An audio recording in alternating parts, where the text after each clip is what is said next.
As we return from the weekend, tensions are high once again on the Korean Peninsula. I'm Carl Azus, and that's what's first up this Monday, April 25th.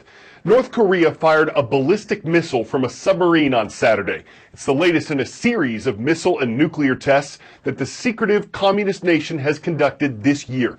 Ballistic missiles fly in an arc toward their targets. U.S. officials say this one appears to have flown into the sea. But firing a missile from a submarine is significant because other countries can't see exactly where the launch points are. South Korea called the launch a threat. U.S. officials say it broke international law. France called for more global penalties on North Korea. So why is it pushing forward with its military programs? North Korea is claiming an eye-opening success with its ballistic missile launch from a submarine this weekend. Photos published on state-run media show the launch with Kim Jong-un. They say it was ordered and guided by the leader and has significantly bolstered the Navy's capabilities. Now, experts around the world will be poring over these photos to see what kind of information they can glean from them. Photos published last year by the North showing this type of launch were widely assumed to have been doctored.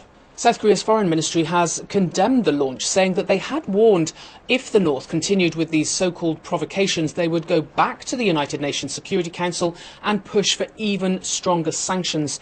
The US has also condemned the launch, one official, though, saying it was provocative but did not cause a threat to the US.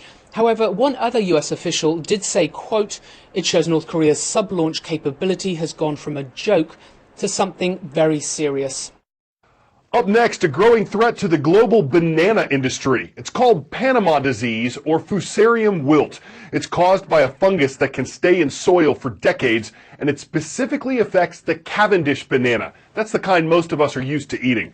The United Nations says Panama disease is one of the world's most destructive banana diseases. The Cavendish used to be resistant to it, but a new strain of the disease has already destroyed the banana industry in parts of Asia, and it's spread to Australia, Africa, and the Middle East. A plant pathologist says it's most threatening to growers and families in the developing world who depend on the banana industry. Panama disease hasn't hit Latin America yet. That's the region that produces most of the bananas for North America and Europe. But if it does, the available types and prices of bananas could change in the years ahead. Aftershocks continue to rattle Ecuador more than a week after a major 7.8 magnitude earthquake struck the South American country. Officials say it killed more than 650 people and that more than 26,000 others are living in shelters. Highways are damaged, communications are down. Ecuador's president says the government will sell some of its assets and raise taxes to help pay the costs of recovery. To show you some challenges of that, we're taking you to where people are struggling just to get relief supplies. These volunteers are dedicating their time sorting thousands of pounds of donated clothing. A lot of them are students, they're part of church youth groups. Some are also unemployed, figuring this was the best way to spend their time. There's a very real fear of looting and people coming to donation centers like this one and taking advantage and stealing goods that are meant for people who are in dire need of help right now. So we left the relief center about 4 hours ago. This is a trip we made 2 days ago, and it took 5 hours to get to the Manabí province, where a lot of these small rural towns that were badly hit by the earthquake are. Hundreds have spent hours in line outside this police station in Darqui, waiting for trucks carrying relief packages since well before dawn. As the sun begins to set, they've watched the trucks come and go. Though they plead for food and water, many are still empty-handed. How many trucks have passed by since 6 a.m. and we're still with nothing? Military officials here are asking people to remain calm because there's an air of desperation here. A lot of people rushed to this truck when it first stopped here, handing out water, offering perhaps their first relief in several days. Señora, ¿cuánto tiempo ha estado esperando por agua? This woman says she's been waiting 2 days for water simply because there isn't any potable water around her to drink. This woman says she's been pushed around by people cutting the line all day. She calls the relief effort disorganized and says her complaints have fallen on deaf ears. Down the street, others are looking through every piece of debris. Several families lived in this multi-story building. Neighbors tell us 5 people were killed when it collapsed, including a young child. Here we see these performers occupying the children's minds, bringing smiles to their faces as they watch the world around them seemingly fall apart. There's a moment where they can just be kids and enjoy themselves. I asked a woman earlier what she was telling her own children in these very difficult moments. She said she had no words for her child. She didn't know what to tell him. With aid reaching only a fraction of those in need, the people of Ecuador will face many challenges ahead, trying to move forward while living in the shadow of a catastrophe. Around the world without a drop of gasoline. That's the goal of the experimental plane Solar Impulse 2. It runs on solar power. It landed in California on Saturday night after taking off from Hawaii on Thursday. Though it's got the wingspan of a 747, it only weighs as much as an SUV, but it also travels at about the same speed as a car, which is why it took so long to make California from Oahu. The project, whose cost is estimated at more than $100 million, has had its setbacks. It took off last spring and was supposed to have circumnavigated the globe by last summer, but a damaging storm, battery problems, and the need for near-perfect flying conditions have repeatedly delayed the journey. Engineers are happy to have the project back up and running.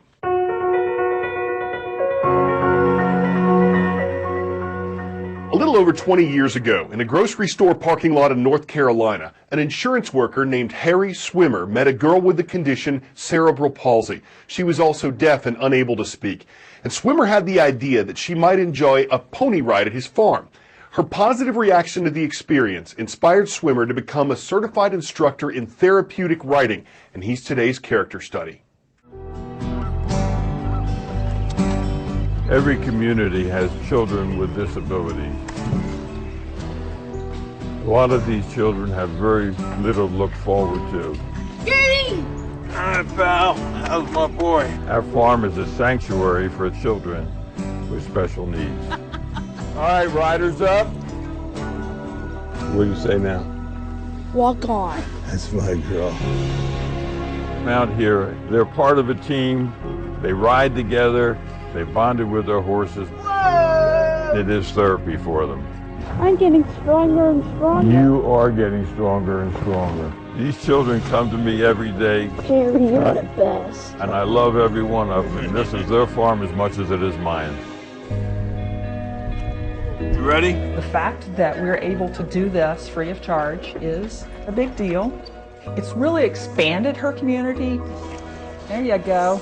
We can put her on the horse and she can be all over the place. And within a few minutes, you can watch her body settle down. Oh, look at that smile. And she's suddenly the biggest thing in her environment. That's a great confidence booster. Nice, Lexi. Yeah, I'm wild about you, kid. I've been extremely lucky to be able to have this program at 86 years old. This has become my life. I don't ever want to do anything else.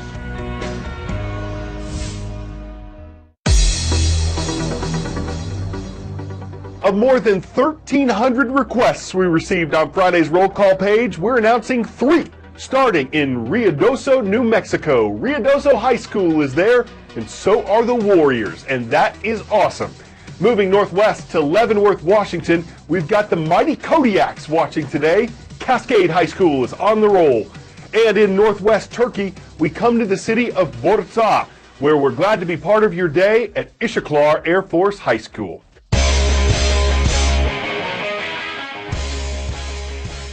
Running a marathon is tough no matter where you do it. For instance, take the International Space Station. That's where British astronaut Tim Peake is right now, though this is video of him training on Earth.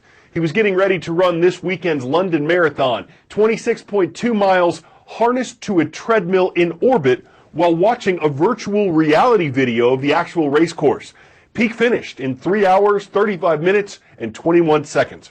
Of course, you could say he was stationary. He could say he ran around the world twice. An American astronaut did this for the Boston Marathon in 2007, so maybe they'll start calling the orbiter the International Race Station. It gives people an incredible runner's high. I'm Carlos Zeus. That's our show. See you tomorrow.